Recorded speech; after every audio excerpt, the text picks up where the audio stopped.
أعوذ بالله من الشيطان الرجيم. بسم الله الرحمن الرحيم. عبس وتولى أن جاءه الأعمى وما يدريك لعله يزكى أو يذكر فتنفعه الذكرى. أما من استغنى فأنت له تصدى وما عليك ألا يزكى وأما من جاءك يسعى وهو يخشى فأنت عنه تلهى كلا إنها تذكرة فمن شاء ذكره في صحف مكرمة مرفوعة مطهرة بأيدي سفرة كرام بررة.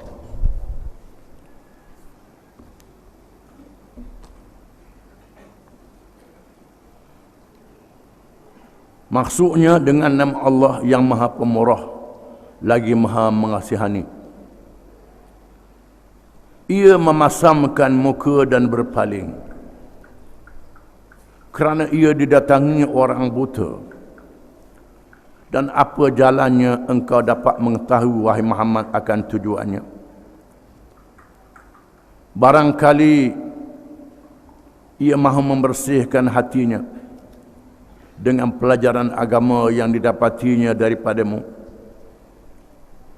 ataupun ia mahu mendapat peringatan supaya peringatan itu memberi manfaat kepadanya. Adapun orang yang merasa keadaannya telah bercukupan, tidak berhajat lagi menerima ajaran Al-Quran, maka engkau bersungguh-sungguh melayaninya, padahal engkau tidak bersalah kalau ia tidak mahu membersihkan dirinya dari keingkarannya. Dan adapun orang yang bersegera datang kepadamu dengan perasaan takutnya melanggar perintah-perintah Allah, maka engkau berlengah-lengah melayaninya. Janganlah melakukan lagi yang sedemikian itu. Sebenarnya ayat-ayat Al-Quran adalah pengajaran dan peringatan yang mencukupi. Maka sesiapa yang mahukan kebaikan dirinya, dapatlah ia mengambil peringatan daripadanya. Ayat-ayat itu tersimpan di dalam naskah-naskah yang dimuliakan, yang tinggi darjatnya, lagi suci dari segala gangguan, terpelihara di tangan malaikat-malaikat yang menyalinnya dari Lauh Mahfuz. Malaikat-malaikat yang mulia lagi yang berbakti.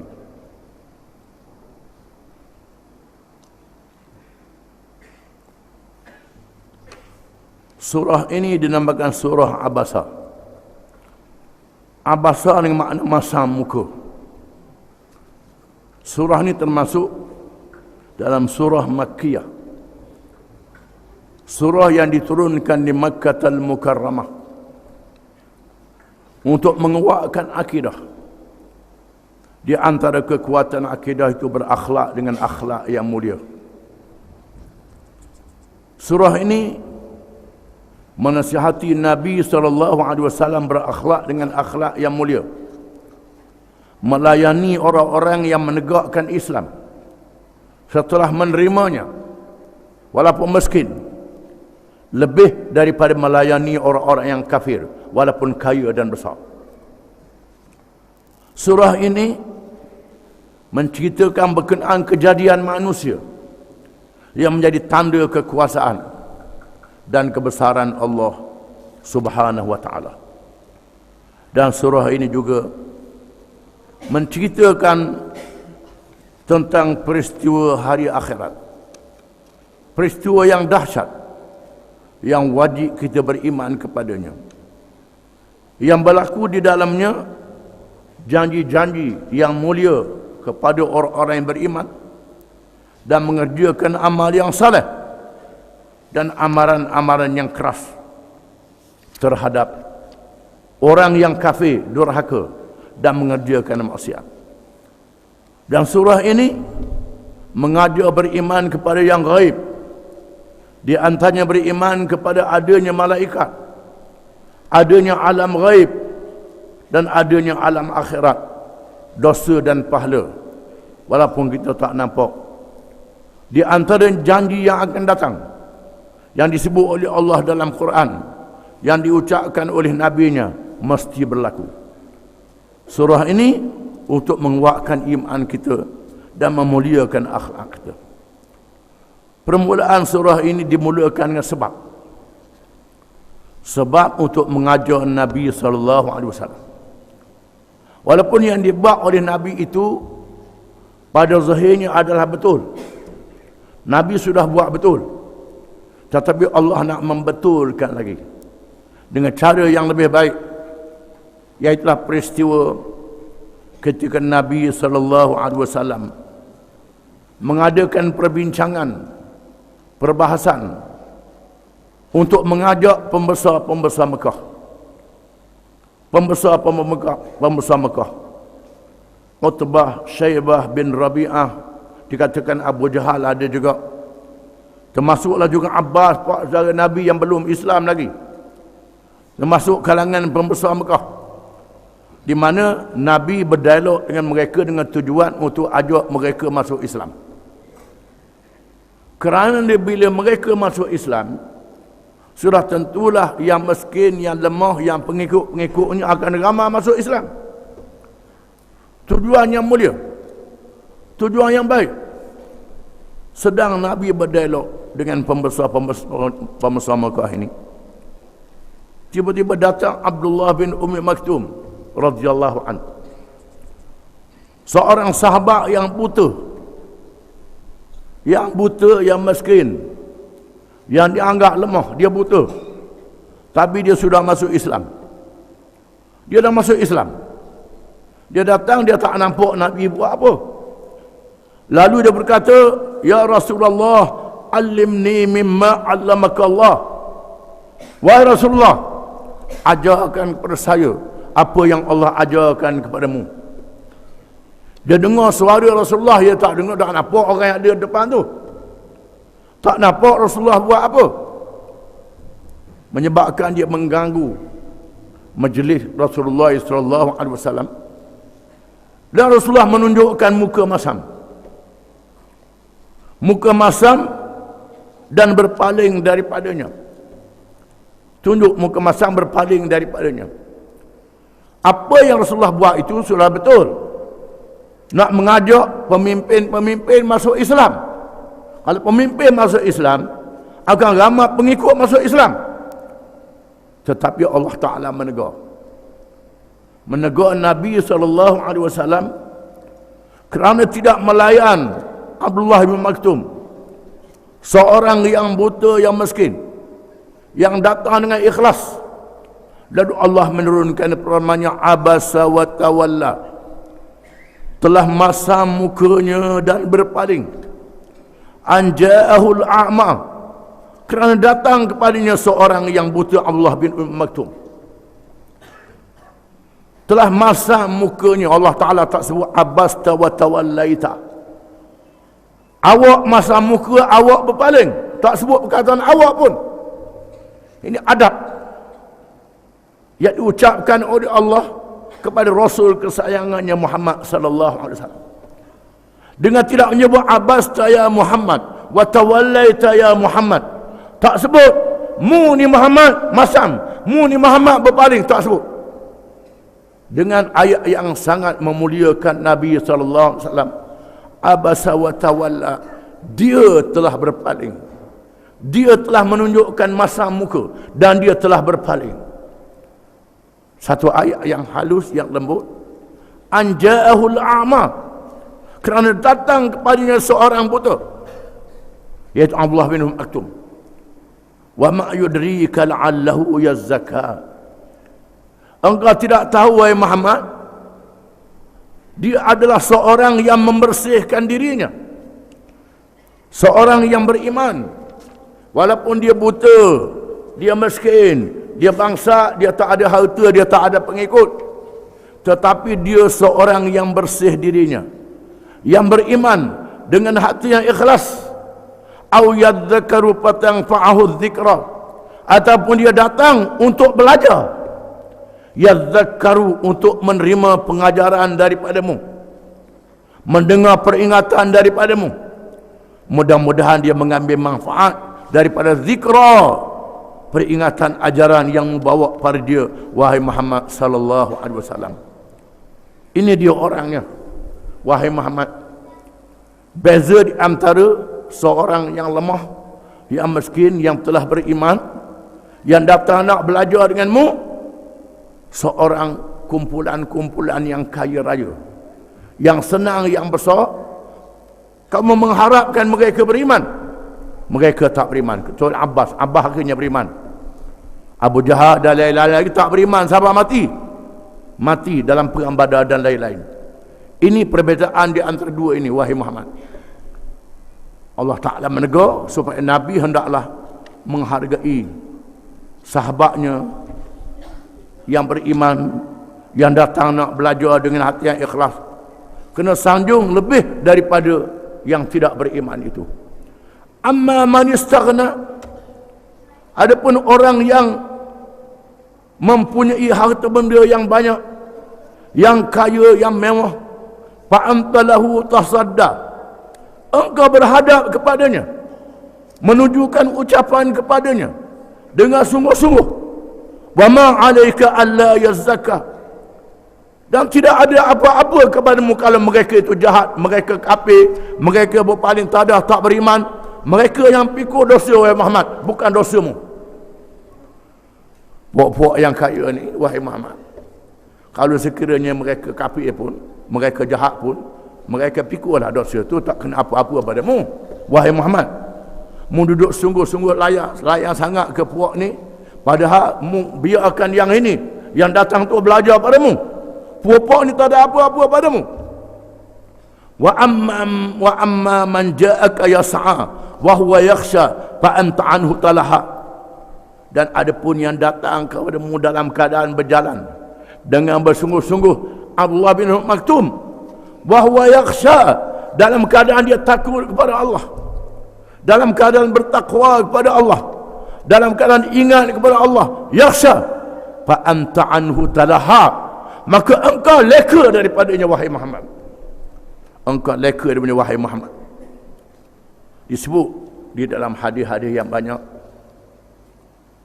Rasulullah latih Abdullah bin Maktum ni jadi Bilal di samping Bilal bin Rabah, dan menghormati Abdullah. Bila Abdullah bin Maktum mari, inilah orang yang Allah Ta'ala tegur aku, kata Nabi bila dia datang, memuliakan Abdullah bin Maktum.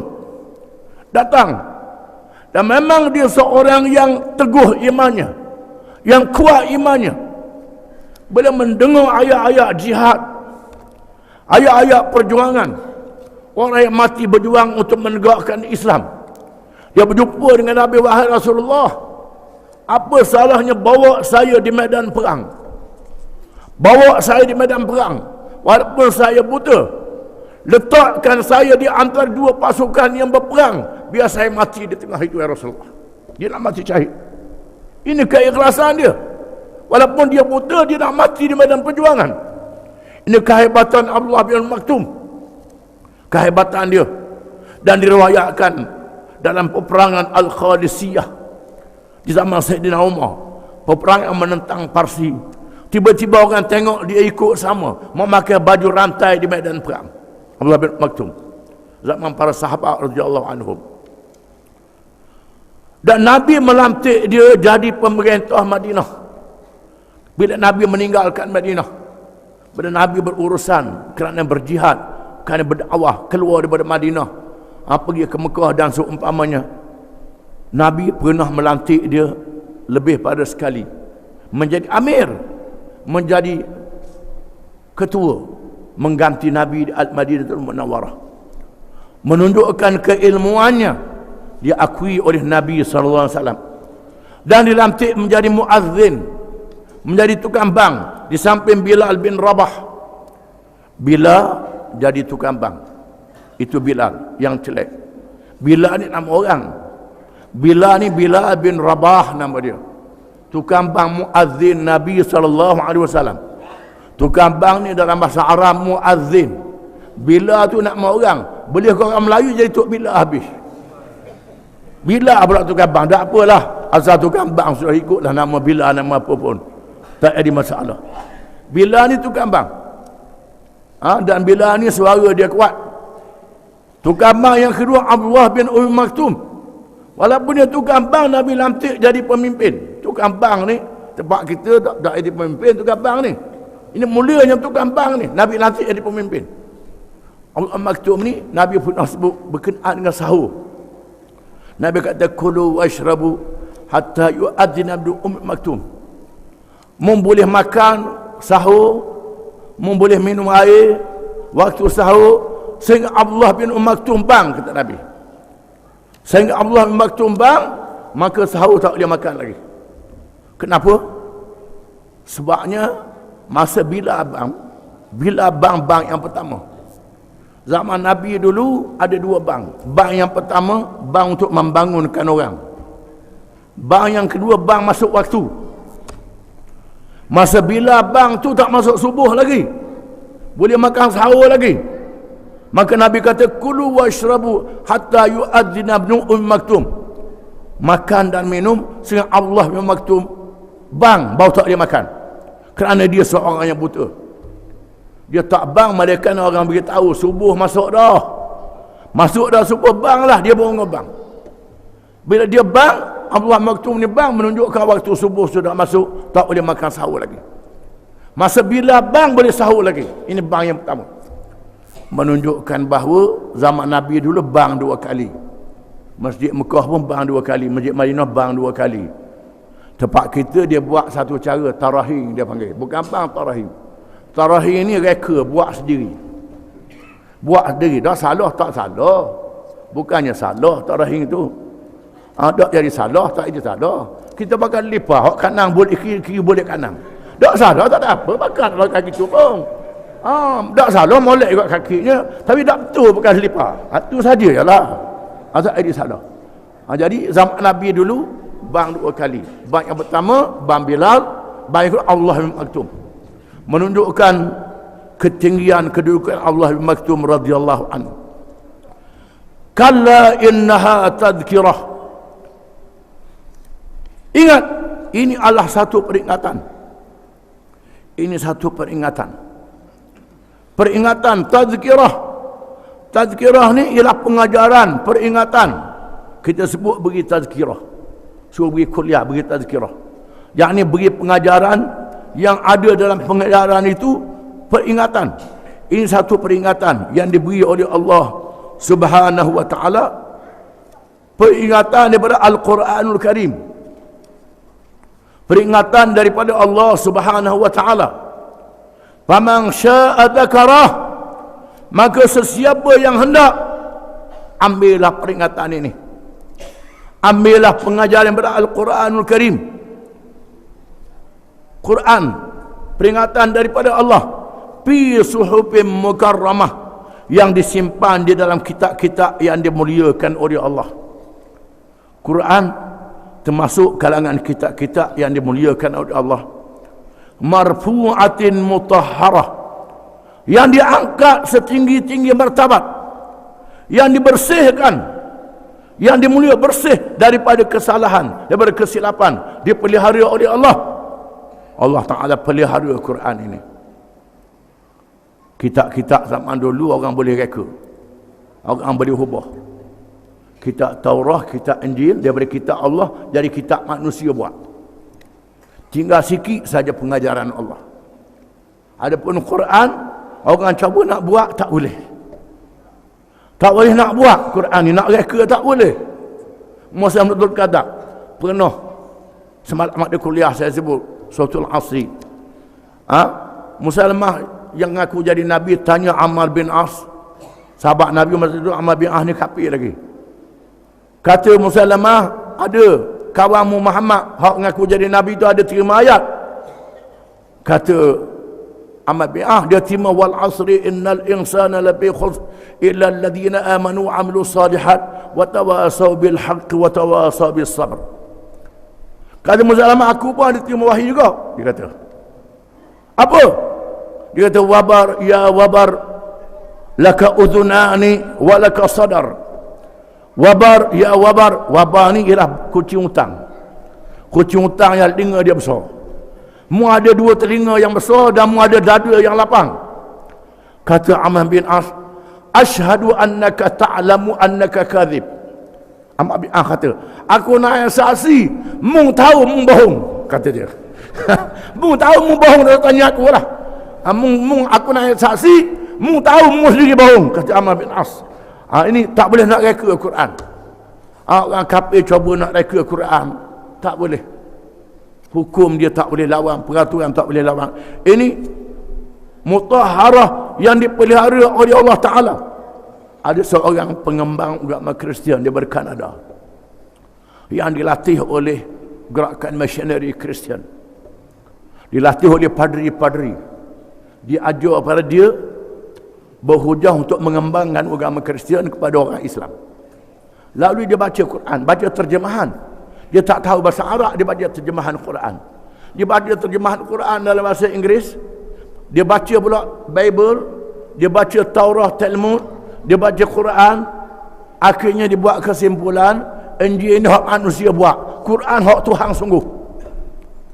Akhirnya dia buat keputusan masuk Islam. Banyak tahun dah dia buat keputusan masuk Islam. Padri panggil dia. Berhujahnya padri. Dia kata, memang aku baca Quran ni memang kata-kata Allah Ta'ala, kata-kata Tuhan. Adapun hak Bible ni hak orang reka sendiri. Ini dia dedah pada hari ini sedikit demi sedikit. Quran adalah benar, dimuliakan, dibersihkan. Bi aidi safarah, berada di tangan para malaikat-malaikat yang diutuskan oleh Allah. Kiramin bararah, yang mulia, yang sangat baik, yang tidak mengerjakan dosa dan maksiat sekali-kali. Disebut dalam surah Al-Waqi'ah, innahu laqur'anun karim fi kitabim maknun la yamassuhu illa al-mutahharun. Dia adalah Quran yang sangat mulia dalam kitab yang dipelihara, tidak boleh menyentuhnya malaikat al-mutahharun. Al-mutahharun khilaf ulama. Ada ulama kata malaikat-malaikat yang bersih. Begitu juga bararah. Ada ulama kata malaikat-malaikat yang bersih. Ini kaul yang asah. Ada ulama yang mengatakan dimaksud yang malaikat-malaikat sahabat-sahabat Nabi yang mulia, yang menerima Al-Quran ini. Di sini terdapat khilaf kalangan ulama antara mazhab 4. Mazhab Hanafi, mazhab Maliki, mazhab Syafi'i, mazhab Hambali, dan mazhab-mazhab yang lain yang sepertinya mengatakan Quran tak boleh disentuh kalau tak ada air sembahyang. Tak ada air sembahyang tak boleh sentuh. Kita nak sentuh Quran kena ada air sembahyang. Kecuali Quran yang ada terjemahan. Terjemahan ada, tak apa, tak ada air sembahyang. Atau yang ada tafsir-tafsir dia, tak apa. Bawa bait yang Quran pun ada, kitab-kitab lain, barang-barang lain pun ada, tak apa. Kalau Quran saja kena ada air sembahyang. Ini jumhurul ulama. Ini mazhab 4. Mazhab Az-Zahiriyah seperti Ibnu Hazmin Al-Andalusi dan lain-lain lagi. Islam juga alim, mujtahid, mengatakan bahawa nak sentuh Quran tak payah air sembahyang. Tak payah sembahyang. Khilafnya ialah ayat yang dibaca ni.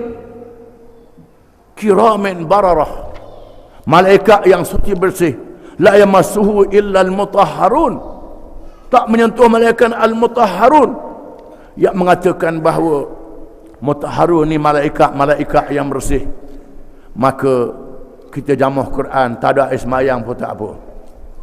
Yang mengatakan bersih di sini bersih daripada hadas kecil dan besar, maka menyentuh Quran kena ada air sembahyang. Ini khilaf dalam memahami perkataan yang ada dalam Al-Quran. Mereka mendalami bahasa Arab. Dalam hal ini adalah lebih baik dari segi adabnya. Kalau adabnya nak jamuh Quran, baiknya ada air sembahyang itu lebih afdal. Quran adalah kalam Allah Ta'ala, kata-kata Allah Ta'ala. Imam Bukhari yang meriwayatkan hadis, bukan sahaja Quran, nak pegang hadis pun ambil sembahyang juga. Sabar begitu sekali. Nak mengajar agama ada yang semayang. Nak pegang kitab agama ada yang semayang. Nak pergi masjid ambil air semayang dulu. Melangkah ke masjid dalam keadaan wuduk ada air semayang. Pada tak wajib ambil air semayang. Ada ulama sabar begitu sekali berwuduk kerana memuliakan kitab, memuliakan ilmu-ilmu yang mulia. Pendapat mengatakan tak ada air semayang ni boleh kita pakai. Bila rumah terbakar Quran ada. Rumah terbakar ada Quran, nanti dulu ambil air semayang dulu. Ambil air semayang dulu. Jawab dia habis Quran tu anguh. Ambillah dulu, tak ada air semayang pun selamatkan Quran tu dulu. Jangan pegang pada mazhab siapa ini kuat sangat. Tak boleh jamuh Quran. Anguh pun tak apa. Tu doa lalu pula. Siapa begitu? Ada setengah orang kita ni dalam bab mazhab penuh di Terengganu tahun 20 tahun dulu. Ada orang temu duga nak jadi tok mulu jadi apa. Tukan muda tanya Nabi Muhammad mazhab apa? Mazhab Syafi'i Nabi Muhammad dia kata. Para imam Syafi'i 100 tahun beranuk belum lepas Nabi Muhammad. Nabi Muhammad tak ada mazhab, semua mazhab ni ikut Nabi Muhammad belaka. Orang Hanafi Nabi Ibrahim mazhab Hanafi dia kata. Akana hanifan muslima. Ibrahim ni Hanif ni Hanafi kata dia mazhab Hanafi. Ini semua bodoh belaka. Jangan bodoh sahabat begitu. Jadi mazhab-mazhab ni kita pakailah dalam keadaan tertentu, kita pakai mengikut keadaan-keadaan. Dalam keadaan biasa mazhab Syafi'i lebih kuat daripada mazhab lain, keadaan menghormati Al-Quranul Karim. Wallahu a'lam.